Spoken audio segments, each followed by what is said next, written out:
ষোড়শী। সে কাছে পিঠে ছিল, এগিয়ে এসে শোধালো। জি আপু। তোমরা কেকটা খেয়ে নিও, তীরা ও আকাশকেও দিও। কিন্তু কেন? শুনলে না, আয়াত ভাই আজকে ডিস্টার্ব করতে মানা করেছে। কাল আবার খাবে না, কারণ একদিন পুরনো কিছু খান না। এত কষ্ট করে বানালেন আপনি? তাই কি? উর্মির কথাতে এক ধরনের খারাপ লাগা ছিল। ষোড়শীর ভীষণ কষ্ট হলো। সে কেকের সব থেকে সুন্দর এক পিস সরিয়ে রাখলো আলাদা। আয়াত দীর্ঘ সময় ধরে ফোনের স্ক্রিন পানে তাকিয়ে আছে। আজ সকালেও এখানে বড় অ্যামাউন্টের টাকার পরিমাণ দেখিয়েছে, অথচ এখন শূন্য সবকিছু। এভাবে অল্প সময়ে জিতিয়ে হারিয়ে ফেলার অভিজ্ঞতা তার জন্য নতুন। এছাড়া অন্যদিকে মানুষকেও চিনতে পারল সে। এখন গভীর রাত, আজকে হালকা বৃষ্টি হয়েছে। জানালার পর্দাগুলো সমহিমাতে উঠছে। এহেন সময় দরজায় শব্দ হলো। আয়াত বিরক্ত হলো। সে তো না করেছিল কাউকে আসতে, তবে কয়েকবার করাঘাত হওয়ার শব্দে এগিয়ে এসে দরজা খুলে দিল। সামনে ষোড়শী দাঁড়িয়ে আছে। মেয়েটার মুখে 120 ভোল্ট পাওয়ারের হাসি। আয়াত গম্ভীর হয়ে বলল, ইদানিং কি তোমার জীবন শুধু আমাকে কেন্দ্র করে ঘুরে ষোড়শী? আমি বলেছিলাম কেউ যেন না আসে। আপনার জন্য কেক এনেছি। জানেন উর্মি আপু কত কষ্ট করে তৈরি করেছে? খাবো না। ষোড়শী নাছরবান্দার মতন রুমে প্রবেশ করে ডিভানে বসল। আয়াত ভ্রু কুচকালো। মেয়েটা যে যাবে না সেটা ভালো মতন বুঝল। প্লেটের ওপর থেকে ঢাকনা সরিয়ে আঙুল দিয়ে একটু কেক মুখে দিল। চোখ বন্ধ করে তৃপ্তি নিয়ে বলল, এত সুন্দর কেক আমি আগে খাইনি। আয়াত ভাই, আপনার উচিত এটা খেয়ে উর্মি আপুকে গিফট দেয়া। তুমি কোর চামচা? যাই বলেন, রাগ করব না। দেখি আরেকটু খেয়ে। ষোড়শী আরেকটু কেক মুখে দিল, কিন্তু এতেই বাঁধল বিপত্তি। কেকটা আসলেও মজা। সে তখন খায়নি। ষোড়শী নিজেকে থামাতে পারল না, অনেকটা খেয়ে ফেলল। আয়াত ভাই খাবেন না? উর্মি আপুর সব ভালোবাসা আমি খেয়ে ফেললাম। ষোড়শী পুনরায় খেতে যাবে, তার পূর্বে আয়াত দ্রুত তার কাছে এসে হাতটা ধরে ফেলল। চোখে চোখ রেখে বলল, উর্মির ভালোবাসা তুমি কেন খাবে? ষোড়শী বিদ্রুপ করে বলল, বাবা, এত পজিটিভনেস! অবশ্যই। ষোড়শীর মুখটা তেতো হয়ে এলো। সে তবুও মুখে হাসি মেখে বলল, আপনি খাবেন না? তাহলে আমি অবশ্যই খাবো। সে আবার মুখে দিতে নিলে আয়াত হাতটা নিজের দিকে টেনে নিল। কোনো প্রকার সতর্কবার্তা ছাড়া নরম ক্রিমে ঠোঁট ছোঁয়ালো। মিষ্টি স্বাদ মুখে যেতেই বুঝতে পারল ষোড়শী কাঁপছে। সে গভীর সুরে বলল, কি হয়েছে? আমি এই আঙুল একটু আগেই মুখে দিয়েছিলাম, আর আপনার ঠোঁটে আমার ত্বকে। সরি ষোড়শী। অঘটন বুঝতে পেরে ছেড়ে দিল আয়াত। অপ্রস্তুত ভঙ্গিতে বলল, এটা কি হলো? শুধু মেয়েদেরকে সম্মান করে ছেড়ে দিলাম। যদি এখানে কোনো ছেলে হতো তাহলে একেবারে বাবার নাম ভুলিয়ে দিতাম এখন। মেয়েটা তৎক্ষণাৎ দৌড়ে পালিয়ে গেল। রুমে এসে হাঁপাতে লাগল সে। হাতটা ভীষণ কাঁপছে তার। চোখের সামনে মেলে ধরে মনে মনে সে বলল, মেয়েটার হাত উল্টো দিকে করে মুচড়ে ধরেছে আয়াত। প্রচণ্ড রাগে রক্তিম হয়ে উঠেছে সে। পুনরায় রেগে বলল, আমি আমার মায়ের ভীষণ এক ভদ্র ছেলে। এরপর থেকে সরে দেখানোর আগে 10 বার ভাববে। কারিশমার হাতখানা ছেড়ে দিল আয়াত। এই মেয়েটা তার অফিসে মাস তিনেক আগে এসেছে। পোশাক বড্ড উগ্র। অনেকবার আয়াতকে অযাচিত স্পর্শ করতে গিয়েছে, কিন্তু আজ যেন সব সীমা অতিক্রম করে গেছে। সকালে অফিসে ঢুকতেই কারিশমা আবারও ইচ্ছাকৃতভাবে আয়াতের সামনে এসে দাঁড়ায়। আজ তার পোশাক আরও বেশি বেপরোয়া। গভীর গলায় বলল, বস, আমি কিন্তু আপনাকে খুব পছন্দ করি। আয়াত বিরক্তিতে ঠোঁট চেপে ধরে। ঠান্ডা গলায় বলল, কারিশমা, আমার ধৈর্যের পরীক্ষা নিও না। কারিশমা হাসল, উপভোগ করেই বলল, আপনি কি সত্যি এত ভদ্র, নাকি মেয়েদের সামনে শুধু মুখোশ পরে থাকেন? এইবার আয়াতের ধৈর্য একেবারে শেষ। শক্ত হাতে তার কবজি চেপে ধরে আয়াত ফিসফিস করে বলল, ভদ্রতা তখনও রাখি যখন কেউ তার যোগ্য হয়। তুমি সীমা পার করেছো কারিশমা। এবার ফলও ভোগ করবে। এখানে কাজ করতে এসছো, খেলতে না।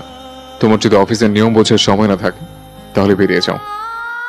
কিন্তু মেয়েটা যেন আরো নাছোড়বান্দা। আয়াতকে পুনরায় স্পর্শ করতে গেলে হাত মুচড়ে সাবধানবাণী দিল। রাগে মনে হচ্ছে মেয়েটাকে সে কয়েকটা চড় দিলে শান্তি পেত। আয়াত পকেট থেকে রুমাল বের করে হাতে ঘষতে ঘষতে বলল, এখানে তোমার আর জায়গা নেই। এই মুহূর্তে রেজিগনেশন জমা দাও, তাহলে আমি বাধ্য হব কঠোর সিদ্ধান্ত নিতে। লিভ। মেয়েটা চলে গেলে লম্বা শ্বাস ফেলে নিজেকে ধাতস্থ করার চেষ্টা করলো সে। তৎক্ষণাৎ ফোনে কল এলো। ষোড়শীর নাম্বারটা ভেসে উঠল। রিসিভ করে অনেকটা কটু স্বরে বলল, কি হচ্ছে তোমার? এমন ধমকের স্বরে গলায় চমকে গেল ষোড়শী। খানিকটা মিনমিন করে বলল, আপনি কোথায়? আমার শ্বশুর বাড়ি। আপনি বিয়ে করলেন কবে? আজকে, এই তো সকাল 10:30 আপনি কি আমার সাথে মজা করছেন? একদম না। তুমি কি আমার বেআইন? আমার বন্ধু না তো। ঢং করো না। কেন কল করেছে সেটা বলো। একটা দরকার ছিল আমার। আপনি কি একটু নিউ মার্কেট আসতে পারবেন? না। সংক্ষিপ্ত জবাব দিয়ে আয়াত ফোন রেখে দিল। ষোড়শীর ভীষণ খারাপ লাগলো। বাড়িতে কেউ নেই দেখে তাকে বলেছিল, অথচ ছেলেটা এভাবে অপমান করলো। চোখের কার্নিশ ভরে এলো তার। একটু আগে সে দেখেছে উর্মির সাথে কলে কত হেসে হেসে কথা বলছিল, অথচ ষোড়শী সত্যি দরকার ছিল। তার আর দেওয়া একটা সোনার চেন ভেঙে গেছিল। সেটা গতকাল মাহমুদার দোকানে দিয়ে এসেছিল ঠিক করতে। ওদিকে একা যেতে পারবে না ষোড়শী। সে ভীষণ ভীত। আবার কিনা সোনা নিয়ে চলাফেরা করবে। তার মুখ দেখে চোরেরা বলতে পারবে যে সাথে স্বর্ণ আছে। নিচ থেকে যখন জহুরা তার নামে ধরে ডাকলো, সিক্ত চোখটা মুছে সে নিচে নেমে গেল। এই বাড়িতে থাকতে হলে কাজ করে খেতে হবে। তোর বাবার বাড়ি না যে সারাদিন বসে থাকবি। সারাদিন নে, এখন মটরগুলো ভেজে দে তো। জোহরার তিক্ত কথাটা খুব গায়ে লাগলো ষোড়শীর। সে তো ভাতের অভাবে এই বাড়িতে এসে পড়ে রয়নি। তাছাড়া এটা তার চাচার বাড়ি, তার কেন কাজ করে খেতে হবে? খাওয়া কি এত বড় নাকি? কিন্তু সে স্বভাবসুলভ নিশ্চুপ থাকার সিদ্ধান্ত নিল। জোহরার দেখানো মটরশুটির থালাটা হাতে নিয়ে একপাশে বসলো। জোহরা আয়েশ করে পান চিবোচ্ছে। পাশে রিক্তা বসে কারোর সাথে ফোনে কথা বলছিল। হেসে রেখে দিয়ে জোহরার উদ্দেশ্যে বলল, বুঝলে ফুফু, উর্মির জন্য ভালো একটা বিয়ে এসেছে। ছেলে লন্ডন থাকে, মাসে অনেক টাকা ইনকাম করে। আমি ভাবছি একবার দেখে যাক। জোহরা দীর্ঘশ্বাস ফেলে বলল, সে তুমি দেখাইতেই পারো, কিন্তু চোখের সামনে তোমার এত সুন্দর বোন ছেলে থাকতে বাইরে কেন? মানুষ বাইরে খুঁজে চলছে, আমি তা বুঝি না। আয়াদের কথা বলছেন? কিন্তু কিন্তু কি? তুমি কি দেখোনি দুজনের মধ্যে কত ভালো মিল? দূরে বসে থাকা ষোড়শী হৃদয়ে হঠাৎ কেউ যেন আঘাত করল। কেন এমন হচ্ছে তার সাথে? আয়াত অন্য কাউকে বিয়ে করলে তার কি? সে পছন্দ করত এক সময়, কিন্তু সেদিনের পর থেকে তো দূরে দূরে থাকে। তবে এত কেন কষ্ট হচ্ছে? ষোড়শী তাড়াতাড়ি মুখ নিচু করে ফেলল, যেন কেউ তার চোখের ভাষা পড়ে না ফেলে। মটরশুঁটি বাঁচতে থাকা হাতটা থমকে গেলেও নিজেকে সামনে নিল সে। কিন্তু মনটা বড্ড ভারী হয়ে এলো। সে জোর করেই নিজের মনকে বোঝাতে চাইল আয়াত তার কিছু নয়, কিছু ছিলও না। তবু বুকের ভেতর কেমন একটা চিনচেনে ব্যথা ছড়িয়ে পড়ছে। রিক্তা তখনও কথা চালিয়ে যাচ্ছে, উর্মিও তো পছন্দের বিষয় আছে। জোহরা হাসল, বেটা মানুষ চট করে বলে না, কিন্তু আমার মনে হয় আয়ানও কিছু অনুভূতি আছে। তাছাড়া উর্মির মতো মেয়ে কে না চায়? ষোড়শী আর সহ্য করতে পারল না। চুপচাপ মটরশুঁটি নামিয়ে রেখে উঠে দাঁড়ালো। কিছু না বলে ভেতরের ঘরে চলে গেল সে। ফোনটা তখন অনবরত বেজে চলেছে। স্ক্রিনে দেখল আয়াদের নাম্বার। ষোড়শীর কেন যেন খুব জেদ হলো মনে। সে রিসিভ করলো না, উল্টো ফোনটা অফ করে দিয়ে বিছানাতে মুখ গুজে শুয়ে রইল। ষোড়শীর ঘুম ভাঙল সন্ধ্যার সময়। পুরো ঘরটা অন্ধকারময় হয়ে আছে। ধীরে ধীরে চোখ খুলল সে। বাইরে সন্ধ্যার আবছা আলো ঘরের ভেতরে ঢুকে বাতাসে একটা শীতল ভাব এনে দিচ্ছে। সে কেমন ঘোরের মধ্যে আছে যেন। মাথাটা ভারী লাগছে, বুকের ভেতর হালকা ব্যথার স্রোত বয়ে যাচ্ছে। চা খাওয়া দরকার। ঘরের জানালা আধ খোলা, সেই ফাঁক দিয়ে দেখা যাচ্ছে নরম হলুদ ভাব আলো। ষোড়শী উঠে বসল।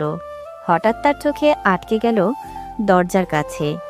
আয়াত নিশ্চুপ দাঁড়িয়ে আছে, এক হাতে একটা ছোট বাক্স। তার চোখ সবসময়ের মতন কঠিন অথচ শান্ত। ষোড়শী তাকিয়েই থাকলো, কি বলবে বুঝতে পারল না। আয়াত ধীর পায়ে এগিয়ে এলো তার সামনে, এসে দাঁড়ালো। তার দিকে বক্সটা এগিয়ে দিয়ে বলল, এটা নাও। ষোড়শী দ্বিধান্বিত হয়ে হাত বাড়ালো।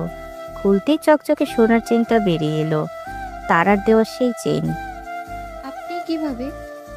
এত ঢং করতে হবে না, আমাকে বললেই হতো। ষোড়শী কিছু বলল না, শুধু তাকিয়ে রইল তার দিকে। আয়াত চেনটা বের করে তার দিকে বাড়িয়ে দিল। পরে নাও, এটাতে তোমাকে মানায় ভালো। ষোড়শী চুপচাপ বসে রইল, মনে হলো হাত কাঁপছে তার। আয়াত ধীরে ধীরে চেনটা নিয়ে তার গলায় পরিয়ে দিল। নরম আলোয় তার চোখের পাতাগুলো কেঁপে উঠল। এত কাছ থেকে আয়াতের শ্বাস নেওয়ার শব্দ শোনা যাচ্ছে। ঠান্ডা আঙুল তার গলার কাছে এক মুহূর্ত স্পর্শ করল, তারপর সরে গেল। ঘরের মধ্যে তখনও নিঃশব্দ ছায়া নেমে রয়েছে। বাতাস কেমন ভারী হয়ে উঠেছে। ষোড়শী নিচু গলায় ফিসফিস করে বলল, আয়াত ভাই, ভালোবাসা কি? কেন বিশেষ কারো আশেপাশে অন্য আরেকজনের সহ্য হয় না? আজ রাতে আমরা সকলে একটা বিয়ের অনুষ্ঠানে যাব। সন্ধ্যার মধ্যে সবাইকে রেডি অবস্থাতে যেন আমি পাই। নড়চড় হলে তার যাওয়ার দরকার নেই। ডাইনিং টেবিলে গম্ভীর মুখে কথাটা বলল সালে। আয়াত বাদে সকলে একবার হলেও তার পানে তাকিয়েছে। মাহমুদা কৌতূহল হয়ে বলল, কার বিয়ে? রহমত সাহেবের ছেলের বিয়ে। আমরা সপরিবার আমন্ত্রিত। আমাদের ফ্যাক্টরি ম্যানেজার। ও, চিনেছি। আচ্ছা, উর্মিও কি আমাদের সাথে যাবে?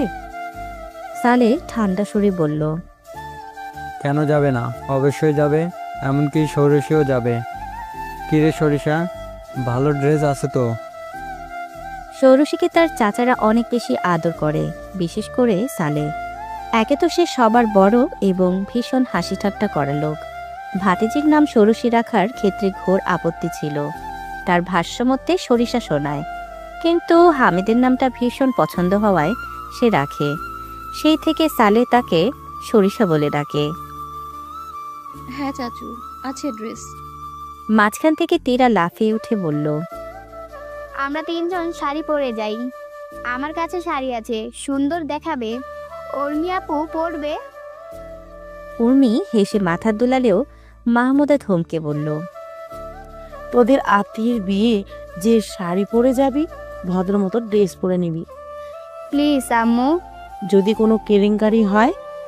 হবে না তো, প্রমিস। অজ্ঞতা মাহমুদা রাজি হয়ে গেল। তীরা খুশিতে প্লেটের খাবার থাবা দিয়ে মুখে পড়ে নিল। ষোড়শীর হাত ধরে বলল, দ্রুত চল, কোন শাড়ি পরবি? কিন্তু আরে চল তো। ষোড়শীকে টানতে টানতে নিয়ে গেল তীরা, অথচ সে আশা করেছিল আয়াদের সঙ্গে কথা বলবে সে। গতকাল ভালোবাসা কি জিজ্ঞেস করার পর পুরুষটা কোনো জবাব দেয়নি, কিন্তু ষোড়শীর তো শুনতে হবে, এবং সেটা এই পুরুষের কাছ থেকেই। অনেক দ্রুত রুমে চলে এলো তারা। ষোড়শী তাকিয়ে আছে তীরার পানে। মেয়েটা খুশিতে উচ্ছ্বসিত, মুখে শিশুস্বরূপ উজ্জ্বলতা। শাড়ির প্রসঙ্গে এমন উদ্দীপনা দেখিয়ে যেন নিজেদের শৈশবে ফিরে গেছে। ছোটকালে এক বৈশাখের মেলাতে তীরাকে শাড়ি না পরিয়ে দেওয়ায় সে কি কান্না করছিল। শেষে চাচি রাস্তার মধ্যে 3টা চট দিয়ে আদর করেছিল। সে ঘটনা দেখে এত ভয় পেয়েছিল ষোড়শী যে রাস্তার মধ্যে আর কখনো কিছুর জন্য বায়না করেনি। তীরার ওয়ার্ড্রোব খুলতেই রঙিন শাড়িগুলোর আলতো গন্ধ ছড়িয়ে পড়ল পুরো ঘরে। ন্যাপথলিনের মন মাতানো সুগন্ধ প্রাণ ভরে নেয় সে। মৃদু কাপা হাতে একটার পর একটা শাড়ির উপর হাত বোলাতে লাগলো ষোড়শী। জরিকাটা বেনারসি, ঢাকায় মুসলিন, পাতলা সিল্ক, সবকিছুর মাঝেই যেন এক অনির্বচনীয় সৌন্দর্য লুকিয়ে আছে। তীরা হাত নাচিয়ে বলল, এই লালটা দেখ, না হলে নীলটা। উফ, গোলাপিটা পড়লে তো আগুন লাগিয়ে দিবি। ষোড়শী স্থির চোখে তাকিয়ে আছে একটা নির্দিষ্ট শাড়ির দিকে। গাঢ় বেগুনি রং, তার গায়ে জড়ির শুকনো কাজ, যেন সন্ধ্যার মায়াবী আলোতে রাঙানো। সে হাত বাড়িয়ে সেটাই তুলে নিল। তীরা খুশিতে হাততালি দিয়ে উঠল। দারুণ, এটা পড়লে তো মনে হবে রাজকন্যা। হ্যাঁ, রাজ্য ছাড়া রাজকন্যা। এবার গোসল করে নে, আমি তোর জন্য ব্লাউজ বের করছি। শাড়িটি একপাশে সরিয়ে রেখে ষোড়শী বাথরুমের দিকে এগিয়ে গেল। পানি গড়িয়ে পড়তে লাগলো তার শরীর বেয়ে। শীতল জল যেন তার সমস্ত সংশয় ধুয়ে দিচ্ছে। চোখ বন্ধ করতেই স্মরণে এলো আয়াদের ওই শীতল গভীর অথচ দুর্বোধ্য চোখ দুটো। মুহূর্তেই মেয়েটা চোখ খুলে ফেলল। তার যে কি হয়েছে কে জানে। তীরা বহু পূর্বে তৈরি হয়ে নিচে নেমে গেছে, শুধু ষোড়শী বাদ আছে। পাছে চাচার থেকে বকা খেতে না হয় তার। দ্রুত সে কাজ করছে। বিকেলের আলো নরম পর্দার উপর পড়ে এক আবছা সোনালি আভা তৈরি করছে পুরো ঘরময় জুড়ে। ষোড়শী আয়নার সামনে দাঁড়িয়ে শাড়ির আঁচল সামলাচ্ছে। গাঢ় বেগুনি রঙের শাড়িতে তার গায়ের রং আরও উজ্জ্বল লাগছে। কোমরের কাছে একটু ঢিলা হয়ে গেছে। সে এক হাতে সেটা ঠিক করতে গিয়ে অন্য হাতে চুলের ক্লিপ ধরে রেখেছে। ঠিক তখনই দরজার পাশে একটা ছায়া পড়ল। দরজা পুরোপুরি বন্ধ ছিল না, তাই সামান্য ধাক্কায় সেটি খুলে গেল। আয়াত ঢুকতে গিয়ে থমকে গেল। তার গা থেকে আসা সুবাস আর ভারী নীরবতা তাকে জানিয়ে দিল যে সে ভুল জায়গায় এসেছে। কিন্তু দৃষ্টি সরানোর আগেই তার চোখ আটকে গেল সামনে দাঁড়িয়ে থাকা মেয়েটির উপর। ষোড়শী তখনও তাকে খেয়াল করেনি। সে আয়নার সামনে নিজের শাড়ি ঠিক করতে ব্যস্ত। কোমরের কাছে শাড়ির ভাঁজটা সোজা করতে গিয়ে একটু বাঁকতে হলো তাকে। হালকা করে দম নিল আয়াদ। শুভ্র নরম পেটের একপাশ থেকে শাড়ির আঁচল সরে গিয়ে সামান্য ত্বক দেখা যাচ্ছে। আলো পড়ে সেখানে এক ধরনের উজ্জ্বলতা তৈরি করেছে। আয়াদের গলা শুকিয়ে এলো। সে দ্রুত চোখ ফিরিয়ে নিতে চাইল, কিন্তু পারল না। চোখের পাতা ভারী হয়ে এলো যেন। শ্বাস নিতেও কষ্ট হচ্ছে। এই মেয়েটাকে সে বহুবার দেখেছে, কিন্তু এইভাবে না, কখনো না। তার বুকের ভিতর কোথাও কিছু চঞ্চল হয়ে উঠল। ঠিক তখনই ষোড়শীর চুল বাঁধতে গিয়ে আয়নায় চোখ ফেলল এবং মুহূর্তেই জমে গেল। ছোটখাটো চিৎকার করে বলল, আপনি এখানে? আয়াত দ্রুত চোখ নামিয়ে নিল। মুখ শক্ত হয়ে গেল তার। এক ধরনের অপরাধবোধ কাজ করল মনে। ক্যামেরা নিতে এসেছিলাম, দরজাটা খোলা ছিল। ষোড়শী দ্রুত আঁচল টেনে নিল। তার চোখে ক্ষণিকের জন্য একটা অস্পষ্ট অস্বস্তি ভেসে উঠল, কিন্তু সে কিছু বলল না। আয়াদও পাশে থাকা ক্যামেরা নিয়ে সরে যেতে চাইল, কিন্তু পা যেন আটকে গেছে মেঝেতে। ষোড়শী দারুণ একটা পারফিউম দিয়েছে। এই প্রথমবার মেয়েটার গায়ের ঘ্রাণ তাকে এতটা প্রবলভাবে আঘাত করল, যেন সে কোনো অচেনা সুরের মাঝে পড়ে গেছে। সে ঠোঁট চেপে ধরল, তারপর এক ধাক্কায় দরজা খুলে বেরিয়ে গেল। ঘরের ভেতর ষোড়শী তখনও স্থির দাঁড়িয়েছিল। তার বুকের ধুকধুকানি বাড়ছে। কাঁপা কাঁপা শরীরে বাকিটা তৈরি হয়ে নিচে নেমে এলো। সকলে তৈরি। মাহমুদা, রিক্তা ও সালে ইতিমধ্যে চলে গেছে। আয়াদ আর বাকিদের নিয়ে যাবে। ষোড়শী খেয়াল করলো আয়াদ ও উর্মি পাশাপাশি দাঁড়িয়ে আছে। সে একটু হালকা কেশে নিজের উপস্থিতি জানান দিল। আয়াত তার সামনে উর্মি ও তীরাকে দেখে খুব প্রশংসা করল, কিন্তু ষোড়শীর পানে ফিরেও তাকালো না। মেয়েটা খানিকটা মন খারাপ করতে চাইলে আকাশ এসে তার পাশে দাঁড়ালো। দুজনের বয়সের পার্থক্য 3 বছর, কিন্তু ছোট বোন হিসেবে আকাশ ষোড়শীকে খুব স্নেহ করে। মাথায় টোকা দিয়ে বলল, তোকে খুব সুন্দর লাগছে সরিষা। সালেহের মতন আকাশও তাকে সরিষা বলে ডাকে। মৃদু হেসে বলল, থ্যাংক ইউ ভাই। এই সময় তীরা জেদ করলো যে সে ফুল কিনবে। দেরি হয়ে যাবে দেখে আয়াত প্রথমে না করলেও পরে রাজি হলো। গাড়িতে করে ফুলের দোকানে পৌঁছাতে সময় লাগলো না। তীরা 3টা গাজরা বানাতে দিল। সে আর উর্মি দাঁড়িয়ে বিভিন্ন জিনিস তদারকি করছে। ষোড়শী এক পাশে দাঁড়িয়েছিল। আয়াত তার পাশে এসে শুধালো, এত চুপচাপ কেন? এমনি। কোন ফুল পছন্দ হয় কিনে নাও। ফুল দিয়ে কি হবে? আমাকে তো সুন্দর লাগছে না। কে বলল তা শুনে? বারে আপনি তো আমি কিভাবে? সবাইকে বললেন তাদের কেমন লাগছে, আমাকে কিছু বললেন না, তার মানে অসুন্দর লাগছে নিশ্চয়ই। আয়াত অবাক হলো ষোড়শীর গাল ফুলিয়ে বলা এ কথায়। তখনই তাদের সামনে এক বৃদ্ধ লোক হাত পেতে সাহায্য চাইল। ষোড়শীর থেকে চোখ না সরিয়েই আয়াত মানিব্যাগ বের করলো। সেখান থেকে 1000 টাকার একটা নোট বের করে ষোড়শীর চেহারার সামনে ঘুরিয়ে লোকটার হাতে দিয়ে আয়াত অনেকটা রহস্যময় সুরে বলল, চশমে বদ্দুর। ষোড়শী কিছু প্রতিক্রিয়া দেবে এর পূর্বে আয়াত সেখান থেকে সরে গেল। বৃদ্ধ লোকটি বিভিন্ন দোয়া দিয়ে এগিয়ে গেল। মেয়েটা বুঝতে পারল না কি হলো। পিছনে দাঁড়িয়ে পুরো দৃশ্যটা আকাশ দেখে পুরো হতবাক হয়ে গেছে। দ্রুত ষোড়শীর কাছে এসে বলল, ভাইয়া তোকে একমাত্র কি বলেছে জানিস? আহ, চাশমে বাদুর মানে নজর না লাগুক, এবং তোর জন্য লোককে 1000 টাকাও দিল। এত সুন্দর করে কমপ্লিমেন্ট দিল। বিষয়টা বেশ মিস্টিরিয়াস এবং রোম্যান্টিক। পদ্মমালা, তুমি এখানে? ওয়াও, তোমাকে কত সুন্দর লাগছে। প্রশংসার সঙ্গে অযাচিতভাবে ষোড়শীর গালে ছুঁয়ে দিল রুদ্রবীর, যা মেয়েটার মোটেও পছন্দ হলো না। তবুও অধৈর্য বলে মৃদু হাসি ফুটিয়ে বলল, কেমন আছেন আঙ্কেল? এই মেয়ে, তুমি প্রত্যেকবার এভাবে আঙ্কেল বলে আমার মন ভেঙে দাও। তা কি উচিত বলো? আমি তোমাকে পছন্দ করি। ষোড়শী দীর্ঘশ্বাস ফেলল। গায়ের আঁচলটা আরেকটু টেনে নিল শরীরে। আশেপাশে তাকিয়ে দেখল কোথাও তীরা নেই, এমনকি তার পরিবারের কেউ নেই। এভাবে সবাই তাকে একা ছেড়ে গেল। এখন রুদ্রবীরকে হ্যান্ডেল করবে কিভাবে? ষোড়শীর মনের কথা রুদ্রবীর অনুধাবন করেও যেন মেয়েটাকে স্পর্শ করার স্বাদ সে নিতে চাইল। পুনরায় গালে স্পর্শ করে শুধালো, গোলাপকে গোলাপে মানাচ্ছে না, অন্য কোনো ফুল দিতে। এটাও ভালো, আমি একটু হাসছি। আরে দাঁড়াও দাঁড়াও, যাওয়ার কোনো তাড়া নেই। চলো ছাদে যাই, দুজনে একা আলাপ করতে পারবো। ষোড়শীর হাতখানা শক্ত করে ধরল রুদ্রবীর। এবার মেয়েটা ভয় পেল। তাকে টেনে নিয়ে যাচ্ছে, অথচ থামার নাম নেই। ষোড়শী কান্না প্রায় কণ্ঠতে বলল, আঙ্কেল আমি যাব না। অর্ধেক সিঁড়ি যেতেই ষোড়শীর শরীরে প্রাণ ফিরে এলো, কারণ আয়াত নামছে উপর থেকে।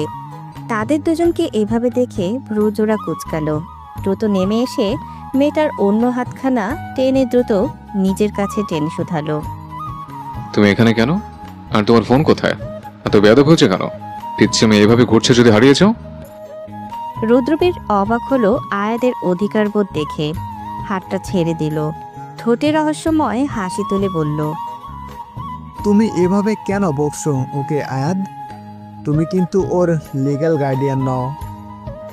আয়াত ঠান্ডাভাবে বলল, ইলিগেলও কেউ নেই, তবে অযাচিত স্পর্শ কিন্তু অবৈধ জিনিস মিস্টার রুদ্রবীর। আপনার সাথে আমার কিছু কথা আছে। রুদ্রবীর ধনাত্মকবোধক মাথা নাড়ালো। ষোড়শীর পানে তাকালো আয়াত। মেয়েটা ঘেমে গেছে, কিন্তু তাকে দেখলেই রাগ উঠছে আয়াদের। জোরে সুরে আবার ধমকে বলল, এখন এখানে দাঁড়িয়ে কি? যাও, তীরা উর্মিকে খোঁজো, তাদের সাথে থাকবে। জি ভাইয়া। ষোড়শীর বকা খেলেও আয়াদের জন্য তার মন থেকে সম্মান হলো। লোকটা সবসময় তাকে বাঁচিয়ে নেয় যেন। তবে হঠাৎ একটা অদ্ভুত জিনিস খেয়াল হলো তার। আয়াদের শরীর থেকে কলনের সঙ্গে সিগারেটের সুবাস আসছে। আরে, মানুষটা সিগারেট খায়? এটা তো ষোড়শীর জীবনে নতুন আবিষ্কার। চোখ ছোট ছোট করে সে সর্বপ্রথম আয়াদের ঠোঁট পানে তাকালো। কিছু একটা ভেবে দ্রুত সিঁড়ি দিয়ে নিচে নেমে গেল। ষোড়শীর চোখের আড়াল হতেই আয়াত বলল, ছাদে চলুন। তুমি আমার সাথে ঠিক কি কথা বলতে চাও? দেখো সৌরশী, একটা বাচ্চা মেয়ে। ওকে নিয়ে নয়। তবে আমার মনে পড়ে না তোমার সাথে আমার কোনো জরুরি কথা থাকতে পারে। আপনারই ফায়দার কথা মিস্টার রুদ্রবীর। চলুন ছাদে গিয়ে বাকি কথাটা শেষ করে।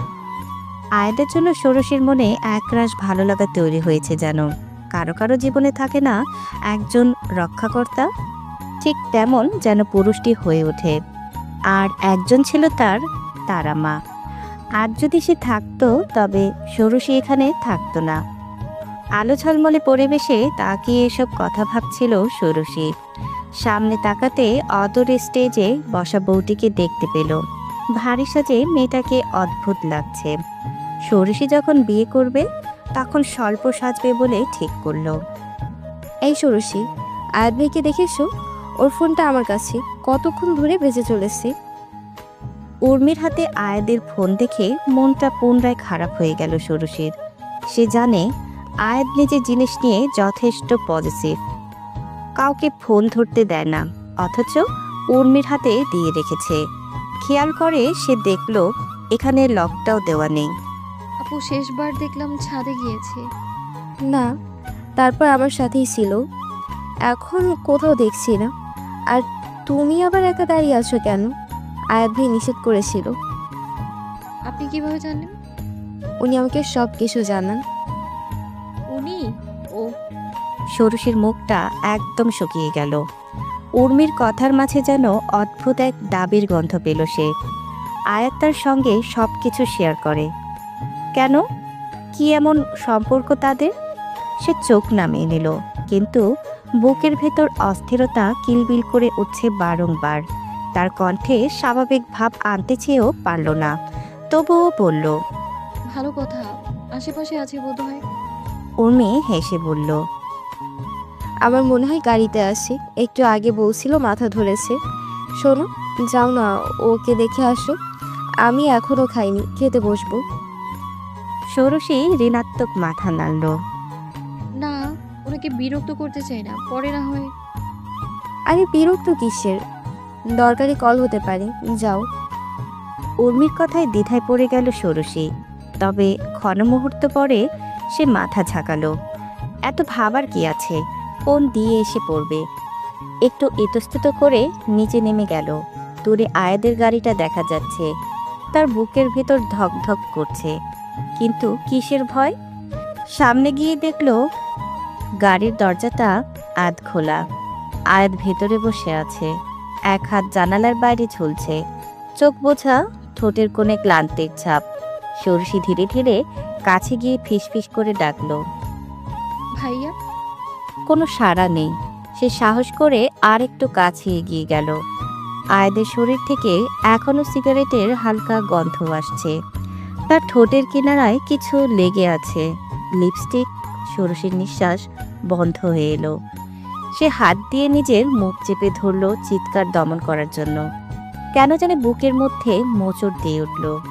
কিন্তু হঠাৎ অদ্ভুত একটা বিষয় হলো। আয়াত চোখ খুলে একদম তার দিকে তাকালো। সৌরিশে? জি ভাইয়া। এখানে কেন? আপনার ফোন। উর্মি আপু? দাও দেখি। ষোড়শী এগিয়ে এসে ফোনটা দিতে খেয়াল হলো আয়াদের ঠোঁটে এখন কিছু নেই, এবং একটু আগের লাল স্পটটা মূলত ছোট একটা লাল আলোর ছাপ ছিল। বড়সড় একটা শ্বাস ফেললো সে। চলে যেতে নিবে আয়াত ডেকে শুধালো, খেয়েছ? কি মানে? হ্যাঁ। অদ্ভুত সব ভাষা। ভেতর আর যাওয়ার দরকার নেই, আমরা একটু পর বের হব। গাড়িতে উঠে বসো। ষোড়শী কথা মতন উঠে বসলো। সে একটা জিনিস বোঝে না, আয়াত অতীতের সেই ঘটনার পরে ষোড়শীকে মেরে ফেলতে চেয়েছে, কিন্তু তাও এতটা খেয়াল রাখে কেন? হঠাৎ সিগারেটের বিষয়টা মাথাতে আসতেই সে শুধালো, আপনি সিগারেট খান আয়াত ভাই? গম্ভীর সুরে আয়াত জবাব দিল, হ্যাঁ। কখনো তো দেখিনি। কেন, তোমাকে দেখিয়ে খাবো? না, তা খাবেন না। তাছাড়া আপনার ঠোঁটও তো কালো নয়, কেমন একটা জাম রঙের। চোখ বড় বড় হয়ে গেল আয়াদের। মেয়েটা এত খেয়াল করে সব কিছু। সে স্থির বসে বলল, এসব তোমার দেখার বিষয় সৌরিশে। তাছাড়া কারো ঠোঁট গোলাপি হয় না, তোমারও না। শুধু লিপস্টিক দিয়ে রাখো। না, আমার নেচার লাল গোলাপি রঙের। বিশ্বাস হয় না তো, দেখাচ্ছি। আয়াত প্রতিক্রিয়া দেওয়ার পূর্বে ষোড়শী আঁচল দিয়ে নিজের ঠোঁট মুছে নিল। মুখটা উঁচু করে আয়াতকে দেখাতে লাগলো। দেখুন, নেচারালও হয়। 17 বছরের মেয়ের কাছে এর থেকে বেশি কি এক্সপেক্ট করা যায়? ষোড়শী কি ভুলে গেছে আয়াত একজন পুরুষ? তার উঁচু করা থুতনিটা টেনে এনে রক্তিময়ী ঠোঁট দুটোতে ঝড় তুলে সে সব কিছু মূর্ছা দিতে পারে। হয়তো সে ভাবেনি, অথবা অতিরিক্ত ভালো সাজার নাটক করে। কিন্তু যাই হোক, এতে আয়াদের মনের ভেতর কিছু একটা হলো। ষোড়শী, যাকে সে কখনো ওই নজরে দেখেনি, তাকে কেন যেন সেই বিশেষ নজরে দেখল। কেন কেন কেন বারংবার জিজ্ঞেস করেও নিজের কাছে জবাব পেল না আয়াত সুলতানি। হ্যালো, কে বলছেন? কিন্তু নিজের মায়ের নাম্বারটাও সেভ করিসনি? তুই কেমন মেয়ে ষোড়শী? আমি তোকে 9 মাস পেটে রাখিনি? মল্লিকার কণ্ঠ শুনে নিশ্চুপ হয়ে গেল ষোড়শী। সে এই কথাগুলোর বিরোধিতা করতে পারে, কিন্তু তবুও সে তর্ক করবে না। ধীরভাবে শুধালো। কেন কল করেছো মা? চাচার বাসায় গেলি 4 মাস, এ সময় একবারও বাড়ি এলি না কেন? আমাকে কল করেও খোঁজও রাখিস। তোর বাবাকে 1-2বার তোর কথা জিজ্ঞেস করলাম, মুখ অন্যদিকে ঘুরিয়ে রাখে। আমাকে দিয়ে তোমার কি দরকার? তাছাড়া বাবার সাথে তুমি কথা বলো কোন লজিকে? সে কিন্তু একবারও তোমার জীবনে ঝামেলা করতে চায়নি। মল্লিকা বিরক্ত হয়ে বলল। বড় বড় কথা বলবি না। যাই হোক, চাচার বাসায় কেমন আছিস? আমি জানি মাহমুদা ভাবি তোকে তেমন একটা দেখতে পারে না, ঠিকঠাক খেতে দেয়? দিবে না কেন? সুলতানি বংশে কি ভাতের অভাব আছে নাকি? তা থাকবে কেন? উল্টো আমার ধারণা থেকেও সব বেশি আছে। শোন, তবে আমি ঢাকায় এসেছি, আজ একটু দেখা করতে পারবি? না, আমাকে একা বের হতে দেয় না। লুকিয়ে আসবি তাহলে?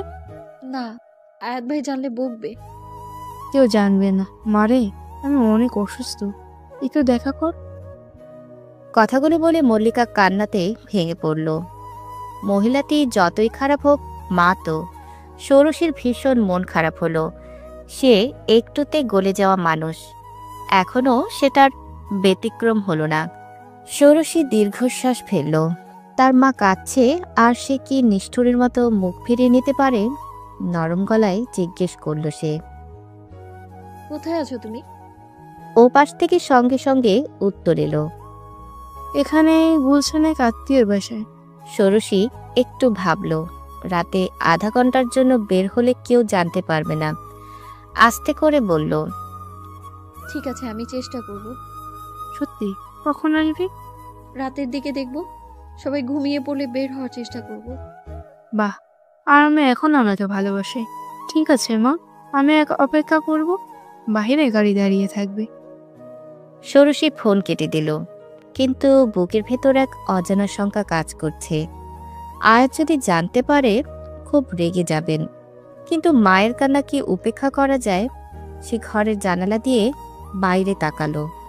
সন্ধ্যা ঘনিয়ে আসছে, তাকে এখন সাবধানে পরিকল্পনা করতে হবে। নানান টেনশনে রাতে ঠিকঠাক খেতেও পারেনি মেয়েটা, তাই তো ডাইনিং টেবিলে চুপচাপ বসে আছে। সামনে গরম গরম ভুনা খিচুড়ি। একটু উৎসব করে না খেলে মনে হয় সালে সুলতানের ভালো লাগে না। কিন্তু এখনো আয়াত ফেরেনি। মাহমুদা অসন্তোষ হয়ে বলল, ছেলেটার বয়স এখনো তেমন একটা হয়নি, এখনো যদি কাজের প্রেশার দিয়ে রাখো যে রাত 9টাতেও বাসায় ফিরতে পারে না। সালে গম্ভীর মুখে জবাব দিল, এত কথা বলো না, তোমার ছেলে নিজ কাজে বাইরে আছে। আজ পুরো দিন অফিসে তেমন একটা ছিল না। কোথায়? ওর আলাদা আবার কিসের কাজ? নিজের কিছু একটা তৈরি করতে চাচ্ছে, এজন্য সবার কাছে আইডিয়ার জন্য ঘুরে বেড়াচ্ছে। দেখি কতদূর কি করতে পারে। জোহরা এই সময় উর্মির পানে তাকালো। তার মনে থাকা ইচ্ছেটা এখনই বলার সঠিক সময়। একটু কেশে বলল, শুনো শালে, আমি বলি কি আয়ানের বিয়ে দিয়ে দাও। বউ থাকলে কোনো উল্টাপাল্টা সিদ্ধান্ত নিবে না। ফুপু, আমার তো মনে হয় না ও এখন বিয়ে করতে চায়। তোকে কি নিজের থেকে বিয়ের কথা বলতে হবে নাকি?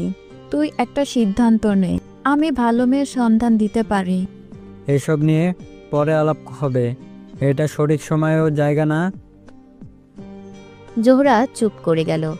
হঠাৎ সে খেয়াল করলো ষোড়শী খাচ্ছে না। এভাবে ঋণাত্মক প্রতিক্রিয়ার সমস্ত রাগ সে এই মেয়েটার উপর দিতে চাইল। ধমকে বলল, খাবারে এত হাত মাখাস কেন? ঘেন্না করে না? কতক্ষণ ধরে দেখছি চুপচাপ বসে আছিস, খা তাড়াতাড়ি। ষোড়শী কেঁপে উঠে ধমকে দ্রুত খেতে গিয়ে গলায় আটকে যায়। পাশ থেকে তীরা পানির গ্লাসটা এগিয়ে দেয়। ইস, সকলে তার সাথে কত খারাপ ব্যবহার করে সব সময়। মায়ের সাথে সাক্ষাতের ইচ্ছেটা আরও মনে মাথা চাড়া দিয়ে উঠল। রাত 11টা। বাইরে শীতল সমীরণ আসছে। আকাশে মেঘের ফাঁকে চাঁদের আবছা আলো দৃশ্যমান। বাড়ির দেয়াল ঘড়িতে ধীর লয়ে টিকটিক শব্দ চলছে। পুরো বাসার ভেতর এক প্রকার নিস্তব্ধতা নেমে এসেছে।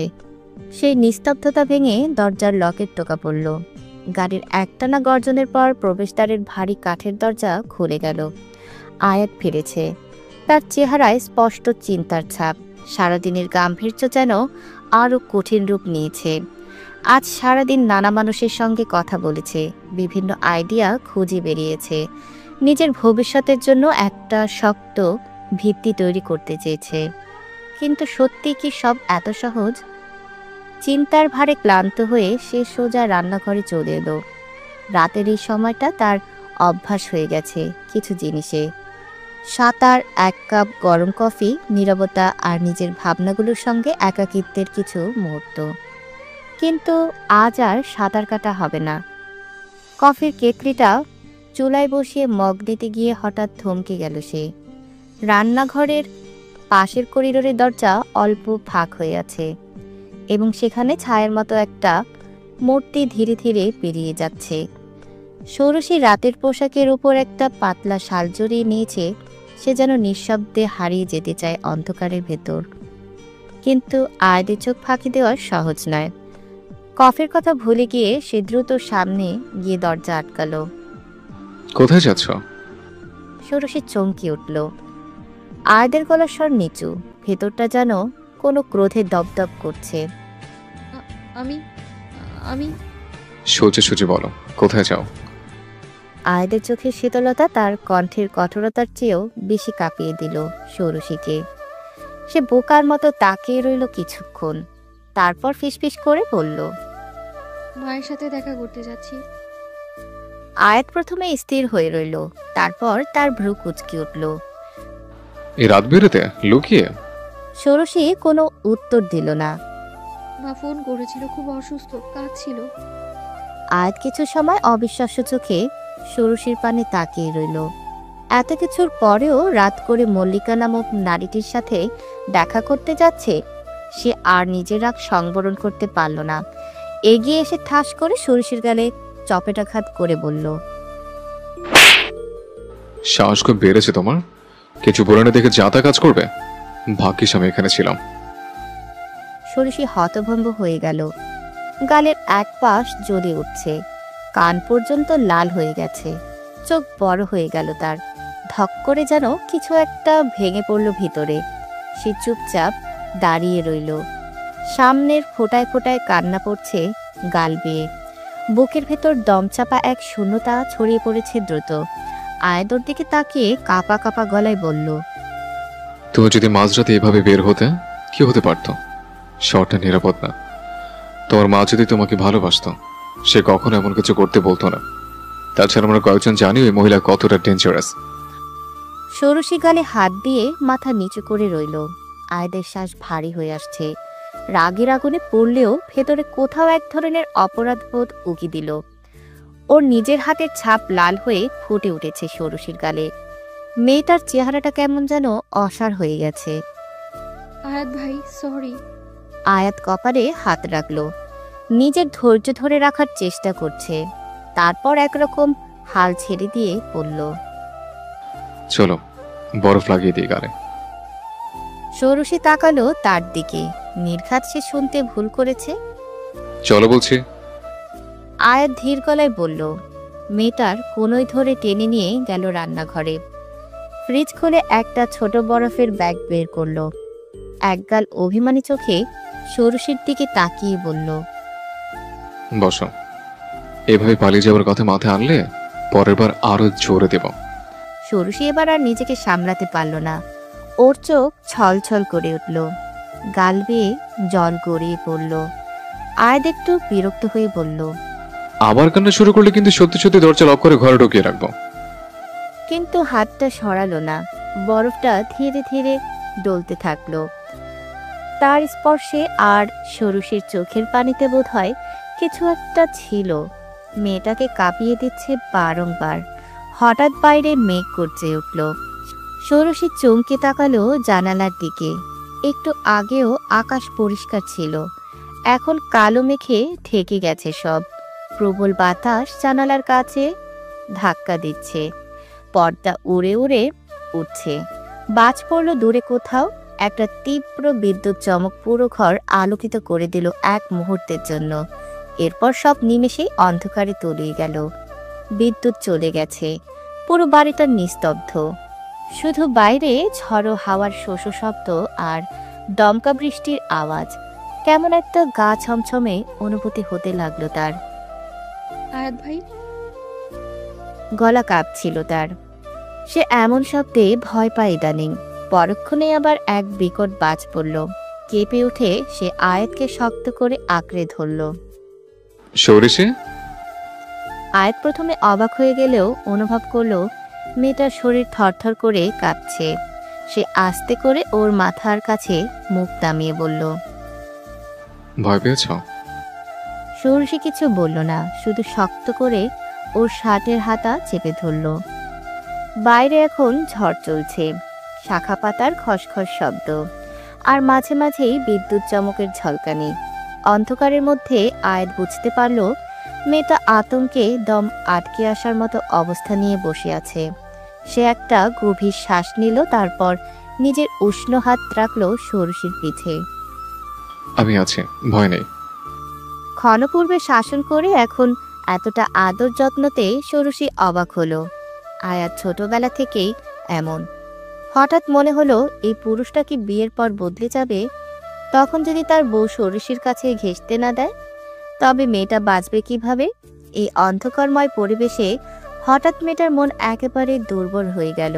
ধীর কণ্ঠতে বলল, আয়াত ভাই, আপনি বিয়ে করবেন না। আপনি বিয়ে করলে আমি খুব কষ্ট পাবো। আমি বিয়ে করলে তুমি কষ্ট পাবে কেন ষোড়শী? আয়াদের প্রশ্ন যেন সরাসরি মেয়েটার মস্তিষ্কের ভেতর ঢুকে এই প্রশ্নটি শোধালো। অথচ ষোড়শী জানে না এখন কি জবাব দিবে। যেখানে পুরুষটি এই অহেতুক অনুভূতিময় প্রশ্নের জবাব খুঁজতে গিয়েছে, সেখানে তো এর জবাব লেশমাত্র নেই। বরং কেন আয়াত বিয়ে করলে সে কষ্ট পাবে, এই জবাবটা আছে তার হৃদয়ে, ঠিক সেখানে যেখানে প্রতি মুহূর্তে প্রতি সেকেন্ড লাফটাপ শব্দ উৎপন্ন হয়। ষোড়শী শুকনো ঢোক গিলল। ভাগ্যের অন্ধকার ছিল, তা নয় আয়াদের চোখের পানে তাকাতো কিভাবে সে? জিহ্বা দিয়ে নিজের শুকনো ঠোঁট ভেজিয়ে বলল, হয়তো আপনাকে একা দেখে অভ্যস্ত আমি, এই জন্যই চাচ্ছি না বিয়ে করুন। অবশ্যই আমি এখন একা। সারা জীবন একা থাকবো এরকম কোনো কথা নেই। তাছাড়া এটা সঠিক কারণ হয় না আমাকে সারা জীবন সিঙ্গেল থাকে বলার জন্য। ষোড়শী ক্ষণ মুহূর্ত ভাবল, এরপর গলা পরিষ্কার করে বলল, আপনি আমাকে অনেক স্নেহ করেন আয়াত ভাই। যদি স্ত্রী আসে তবে সেটা আর হবে না। নো ষোড়শী, আমি তোমাকে স্নেহের থেকে ঘৃণা করে বেশি। আপনি কেন ঘৃণা করেন বলেন তো? কিন্তু আমি তো আপনাকে ঘৃণা করি না। যেখানে কথায় কথায় আপনি আমাকে অপমান করেন, আর আজ তো। ধীরভাবে নিজের গালে হাত রাখল ষোড়শী। সেখানে ত্বক আঁকাবাঁকা তরঙ্গের মতন অল্প করে ফুলে উঠেছে। এই মানুষটাকে সে এত পছন্দ করছে কেন? এতটা নির্লজ্জ তো সে নয়। আয়াত যেন মেয়েটির পরবর্তী ভাষাগুলো বুঝতে পারল। এটা কি কিশোরীর আবেগ? তাই বলা যায়। যেহেতু ষোড়শীর এখনো 18 বছর হয়নি। এই মুহূর্তে পুনরায় বিদ্যুৎ চমকে উঠল। সঙ্গে সঙ্গে বাহির জেনারেটর চালু হওয়ার মৃদু শব্দ ভেসে আসলো। কেয়ারটেকার এত সময় নিল কেন চালু করতে? নাকি প্রকৃতি তাদের মধ্যে একটা পর্দা তৈরি করে দিয়েছিল যেন তারা এতটা গভীর এবং অনুভূতিময় একটা বিষয় নিয়ে তর্ক করতে পারে। আয়াত নিজের কিশোর ভাবতে রাজি নয়। সে প্রাপ্তবয়স্ক একজন পুরুষ হয়ে উঠেছে ধীরে। এই মেয়ে যে কিনা তার বংশের, সে কিভাবে সেই নারী হতে পারে যাকে সে কামনা করবে এবং বিয়ে নামক বন্ধনে আবদ্ধ হবে? অথবা এতটা গভীর ভালোবাসায় মত করবে যে মেয়েটা অন্তত 3 বার তার বাচ্চার মা হবে? হয়তো আয়াত নিজেও অনেকটা বেশি ভেবেছে। এগিয়ে এসে প্রায় ঠান্ডা হয়ে যাওয়া কফির কাপটা তুলে ষোড়শীর পানে তাকিয়ে বলল, ডোন্ট ষোড়শী, তুমি যে অনুভব মনে তৈরি করেছো তাকে বাড়তে দিও না, কারণ আমাকে সামলানোর শক্তি বা সামর্থ্য তোমার নেই। ষোড়শীর কান অব্দি লাল হয়ে উঠল। এতটা সহজভাবে তাকে আয়াত বলল কিভাবে? নিজের নির্বুদ্ধিতার উপর অভিশাপ করল। সে কেন আবেগে এই কথা আয়াতকে বলতে গিয়েছিল? আমি তো আর বলিনি আপনাকে ভালোবাসি আয়াত ভাই, তাই এসব বলে লাভ নেই। তোমাকে আমি পড়তে পারি ষোড়শী, পুরোটা, একদম কোনো পছন্দময় উপন্যাসের পাতার মতন। তবে ভুল আপনি। ইস, কত জঘন্যভাবে চড়টা দিয়েছেন আপনি। ব্যথা লাগছে, গালে দাগও পড়বে। কথা ঘোরানোর ব্যর্থ চেষ্টা ষোড়শীর অযথা সাফল্য বলা যায়। আয়াত নিজেও নিশ্চুপ হয়ে গেল। সেই মেয়েকে পছন্দ করে না, সেখানে তাদের মধ্যে এহেন অনুভূতিযুক্ত বাক্য বিনিময় করা উচিত না। তোমার ফোন দাও। বিনা বাক্যে ব্যয় করে মেয়েটা দিয়ে দিল। তার মায়ের কাছ থেকে অনেকবার ফোন এসেছে, এখনো তার হাতে থাকতে পুনরায় ভাইব্রেট করে উঠল। আয়াত কল কেটে নাম্বারটা ব্লক করে ষোড়শীর কাছে ফোন ফেরত দিল। এই ঘটনায় কাল চাচা জানতে পারবে, তবে আমি তাকে সামনে নেব। তুমি আবার এমন হয় এবার একটা না হয় কয়েকটা খাবে, গাছের সাথে বেঁধেও রাখবো, মনে থাকবে? থাকবে। রুমে যাও। ষোড়শী ধনাত্মক মাথা নাড়িয়ে রুমের পানে অগ্রসর হলো। পিছন থেকে আয়াত ডেকে বলল, ষোড়শী। জি। আয়াত মেয়েটার পানে তাকালো। মেয়েটা সুন্দর, আসলে ভয়ঙ্কর সুন্দর। সেটা খুব ছোটবেলা থাকতেই স্বীকার করে নিয়েছিল, কিন্তু তার মনে থাকা ঘৃণার অংশ কখনো তা মুখে আনতে দেয়নি। আজ যেন কি হচ্ছে তার মনে? ষোড়শী কৌতূহল হয়ে বলল, কিছু বলবেন? আমাকে ভালোবাসতে চেয়েও না মেয়ে, কারণ আমি তোমাকে ভালোবাসবো না কখনো। কিন্তু একবার যদি তোমার সাথে ইশক করে ফেলে, তবে সেটা হবে ধ্বংসের মতো অপ্রতিরোধ্য, সমুদ্রের জোয়ারের মতো সবকিছু ভাসিয়ে নেওয়ার জন্য ব্যাকুল। এমন এক বাঁধন যেখানে তুমি আমাকে ছাড়া আর কিছুই চিনতে পারবে না, এমনকি নিজে কেউ না। আমি তোমাকে সেই জায়গাটা দিতে চাচ্ছি না, মনে রেখো। ষোড়শী নিজের রুমে ফিরে আসতেই দরজা বন্ধ করে বিছানায় ঢলে পড়ল। এখনো বাহিরে প্রচুর বৃষ্টি হচ্ছে। শীতল সমীরণে মগ্ন হয়ে উঠেছে পরিবেশ। তীরা কমফোর্টারের নিচে আরাম করে ঘুমাচ্ছে, কিন্তু ষোড়শী ঘুমাতে পারছে না। বুকের ভেতর এক তীব্র শূন্যতা, এক ব্যথা, যেন কেউ নিঃশব্দে তার হৃদয় ছিঁড়ে নিয়ে গেছে, অথচ রক্তের একটা বিন্দুও পড়েনি কোথাও। চোখে অজান্তে জল চলে এলো। সে দ্রুত বালিশটা মুখে গুজে দিল, যেন কান্নার শব্দ তীরা শুনতে না পায়। আয়াদের কথাগুলো মাথার ভেতর বারবার প্রতিধ্বনিত হচ্ছে। সে কেন তাকে কখনো ভালোবাসবে না? ষোড়শী কি এতটাই নিচু, অথচ সেই পুরুষ তাকে সব থেকে খারাপ চোখে দেখেও ভালোবেসেছে?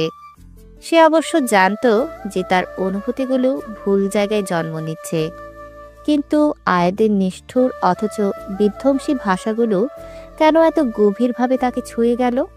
কেন মনে হলো তার ভিতরটা ধ্বংসে পড়ছে? ষোড়শী চোখ বন্ধ করল, কিন্তু আয়াদের সেই তীক্ষ্ণ ঝলসে দেওয়া দৃষ্টি তার মনের পর্দায় ভেসে উঠল।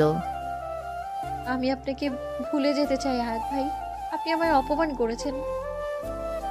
সে ফিসফিস করে বলল, কিন্তু নিজেই জানে এটা মিথ্যে।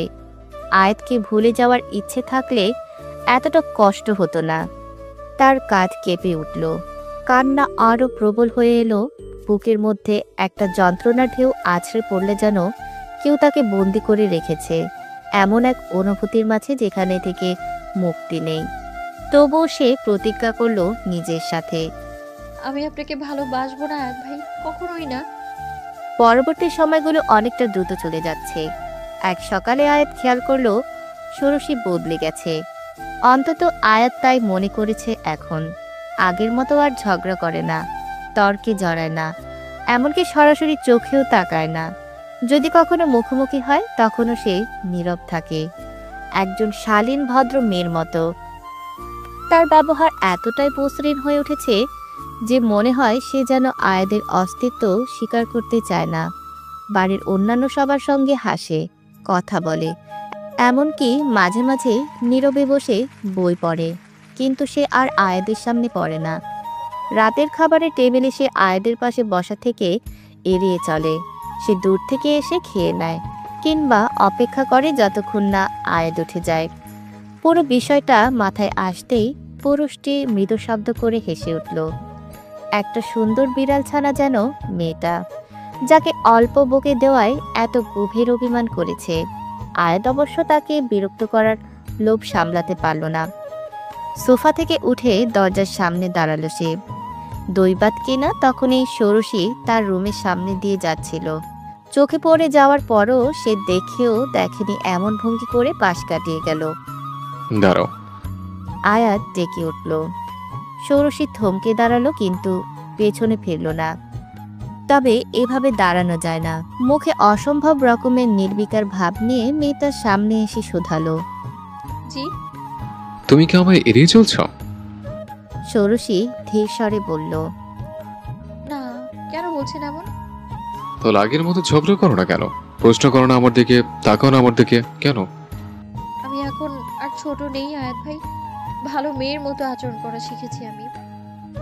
আয়াত মৃদু হেসে বলল, ভালো মেয়ে নাকি এমন মেয়ে যে তার অনুভূতি গেলে ফেলতে শিখেছে? ওয়াও, তার মানে ষোড়শী সুলতানের জীবনে প্রথম হৃদয় ভাঙার কারণ এই আয়াত সুলতানে। বিষয়টা সুন্দর একদিক দিয়ে। আয়াদের গলায় স্পষ্ট প্রহসন। ষোড়শী আবার নিজেকে বকল, সেদিন সেই কথা বলার জন্য। আয়াদের গলায় স্পষ্টত প্রহসন। ষোড়শী আবার নিজেকে বকল, সেদিন সেই কথা বলার জন্য। অন্যদিকে আয়াদের চোখ হাসছে।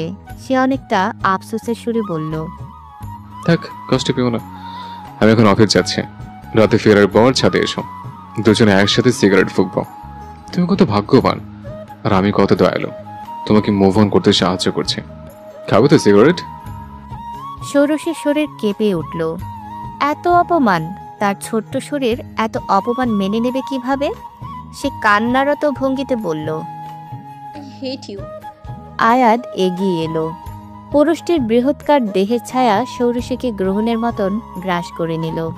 আয়াদ হালকা চোখে অভিমানে লাল হয়ে যাওয়া মুখ বিবরে ফু দিয়ে বলল, I hate you too, more than you can ever imagine. এত ঢং করে হাসতে হবে কেন বেশি বেশি সব সময়? কথাটা বলেই ষোড়শী অনুধাবন করতে সক্ষম হলো ঠিক সে কতটা ভুল করেছে। চোরা চোখে মাহমুদার পানে তাকালো।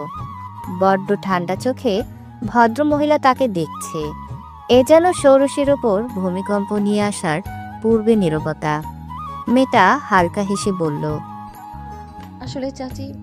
তুই আমার ছেলের হাসি দেখতে পারিস না ষোড়শী? আরে না, তা কেন হবে? তাহলে নিশ্চয়ই আমার বোনের মেয়ে তোকে কিছু করেছে। এত হিংসা তোর মনে? সেই মায়ের মতো। ষোড়শীর মুখবিবর ঘন অন্ধকারে নিমজ্জিত হয়ে গেল। তবুও সে কোনো প্রতিক্রিয়া দিল না। সে তো নিজের মায়ের মতো নয়। সারা জীবন একটা পুরুষ ব্যতীত অন্য কারো পানে তাকায়নি অবধি। দীর্ঘশ্বাস ফেলল। মাহমুদা পুনরায় বলল, আয়াদ ও উর্মির বিয়ের কথা চলছে, তারা হাসবে না তো কে হাসবে? আমার ওইরকম কোনো মতলব ছিল না চাচি, ভুল বুঝবেন না। কথার সমাপ্তিতে ষোড়শী পুনরায় সামনের পানে তাকালো, যেখানে আয়াদ ও উর্মি হাসি তামাশাতে মেতে আছে। ষোড়শী অবাক হয়ে পুরুষটিকে দেখছে। এত সুন্দর হাসি যেন অন্য কারো হাসার সামর্থ্য নেই। নিখুঁত নিখুঁত ঠোঁট দুটো যখন হালকা প্রসারিত হচ্ছে, তখন মনে হচ্ছে নীল আকাশে ঈগল ডানা মেলে উড়ে যাচ্ছে। ষোড়শীর মন দুর্বল হলো। হায়, এই পুরুষটি তাকে কেন এত বেশি আকর্ষণ করে? ঠিক তখনই আয়াত তার পানে তাকালো। দুজনের দৃষ্টির মেলবন্ধন ঘটল। সমীরণে যেন গোলাপের সুবাস ছড়িয়ে পড়ল। কিন্তু অনেক অভিমান হলো ষোড়শীর। তৎক্ষণাৎ সে চোখ নামিয়ে ফেলল। মাহমুদার পাশ থেকে ধীরভাবে উঠে গেল। চোখের অশ্রুটা যেন কেউ দেখতে না পারে। হাতের ফোনটা বেজে উঠল। তার বাবা ফোন করেছে। কিছুটা নাক টেনে রিসিভ করে সে বলল, বাবা, আমি তোমার কাছে যেতে চাই এক্ষুনি। হঠাৎ কি হলো তোর? কেউ কিছু বলেছে? অনেকদিন তো হলো এখানে এসেছি, তোমায় দেখতে মন চাইছে। তাহলে আমি আসি ঢাকা। সামনের সপ্তাহে যদিও আসার কথা। তারা আমাকেও একটু দেখতে মন চাচ্ছে, প্লিজ আব্বু। মেয়ের ধীর কণ্ঠ শুনে হামিদ বুঝতে পারল কিছু একটা হয়েছে, কিন্তু সে নিরুপায়। ষোড়শীকে এখন নিয়ে আসা নিরাপদ নয়। তাছাড়া জঘন্য একটা কেসের মধ্যে দিয়ে যাচ্ছে সে। অন্তত সামনের মাস অবধি মেয়েটাকে এসব থেকে দূরে রাখতে হবে। দীর্ঘশ্বাস ফেলে বলল, তোর টেস্ট পরীক্ষা তো সামনের মাসে, তখন তো এখানে থাকতেই হবে। এখন জেদ করে না। তার মানে তুমি আমায় দেখতে চাও না, তাই তো আব্বু? আরে তেমন কোনো ব্যাপার না। অবশ্যই ব্যাপার আছে। আমি তোমার কেউ না। থাক, তোমার বাড়িতে যাব না আমি, ভালো থেকো। অভিমানে ফোন কেটে দিল ষোড়শী। তার এখন সবার উপর রাগ হচ্ছে, সবার উপর। সে যদি কোনোভাবে নিজের জীবন থেকে সবাইকে মুছে দিতে পারত। পরক্ষণে ভাবল, এটা তো একটা পচা দোয়া। সে এমনটা চায় না, কিন্তু এখন নিজেকে শান্ত করা প্রয়োজন। ছাদে এসে দরজা আটকে দিল সে। আপাতত সে দোলনায় শুয়ে ঘুমাবে, শান্তির একটা ঘুম ঘুমাবে। ভাইয়া আসবো? আয়াত ল্যাপটপের পানে চোখ রেখে বলল, এত রাতে কি? তীরাকে দেখে মনে হচ্ছে সে কিছু একটা নিয়ে বেশ চিন্তিত, একটু অপ্রস্তুত দেখাচ্ছে। বারংবার নিজের হাত মুঠো করছে। আর জানে মেয়েটা যখন খুব চিন্তিত হয় তখন এরকম করে। এটা তার ছোটবেলা থেকে অভ্যাস। কি হয়েছে? ষোড়শী জি। ও বাড়িতে নেই। সেই অনেকক্ষণ ধরে আমি কল দিচ্ছি, রিসিভ করে না। অন্য কোথাও গিয়েছে জানি না। কিন্তু ডিনারের সময় যে বললি সে অসুস্থ, মিথ্যে কেন বললি? তোমরা বকবে তাই। শব্দ করে ল্যাপটপ বন্ধ করে ফেলল আয়াত। রাগে গা কাঁপছে তার। গম্ভীর সুরে বলল, রুমে যা, আমি দেখছি। ভাইয়া, ওকে যদি না পাওয়া যায়? সেটা আমি বুঝবো তীরা, রুমে যা। প্রায় চিল্লিয়ে বলল আয়াত। তীরা ভয়ে কেঁপে উঠল।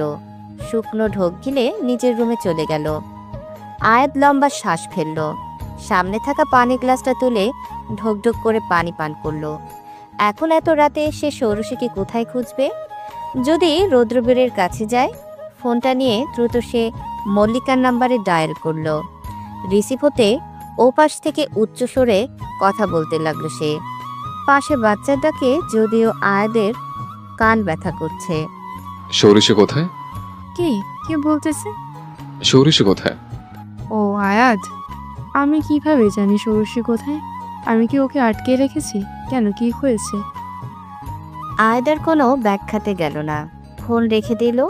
এখন দ্রুত মেয়েটাকে খুঁজে বের করা দরকার, অন্তত কিছু হওয়ার আগে। তৎক্ষণাৎ তার সিসিটিভি ফুটেজের কথা মনে হলো। বিকেলের ফুটেজ অন করতে ষোড়শীকে দেখতে পেল সে। কারোর সাথে ফোনে কথা বলছে মেয়েটা। এরপর কাঁদতে কাঁদতে ছাদে উঠে গেল, কিন্তু নামতে দেখা গেল না। আর তখনই দৌড়াতে দৌড়াতে ছাদে গেল। দরজাতে হাত দিতে তা ওপাশ থেকে বন্ধ দেখা গেল। আর জোরে জোরে দরজাতে শব্দ করতে লাগলো। ষোড়শী, ষোড়শী, ওপেন দ্য ডোর। আমি আজ তোকে শেষ করে ফেলবো। এত টেনশন দেওয়ার লিমিট আছে। কিন্তু অনেকক্ষণ হলো দরজা খুলল না। আয়াদের সন্দেহ হলো মেয়েটা আদতে ভেতরে আছে নাকি। আবার ফিল্মি স্টাইলে তো ছাদ থেকে নামেনি, কিন্তু তাকে ভুল প্রমাণ করে দিয়ে মেয়েটা দরজা খুলল। আলো থালু বেশে, চাঁদের আলো পূর্ণভাবে তার উপর পড়ছে। এই এলোমেলো অবস্থাতে তাকে সহজভাবে এখন পায়রার মতন মনে হচ্ছে। আয়াত রেগে গেল, ঠাস করে চট দিল। ঘুম ছোটেনি ষোড়শীর। এর মধ্যে চটটা খেয়ে আরো বুঝতে পারল না কি হচ্ছে। চোখের কোণে জমে থাকা জল গাল বেয়ে গড়িয়ে পড়ছে, কিন্তু সে সেটা মুছল না। ঠোঁট কামড়ে রাগ চেপে বলল, আপনি একটা অসভ্য আয়াত ভাই। ঘুমাচ্ছিলাম আমি। আয়াদের ভ্রু কুঁচকে গেল, রাগ যেন আরো বাড়ল। এক ঝটকায় মেয়েটার হাত ধরে টেনে নিল নিজের দিকে। ষোড়শী ধাক্কা খেয়ে তার বুকের সাথে লেগে গেল।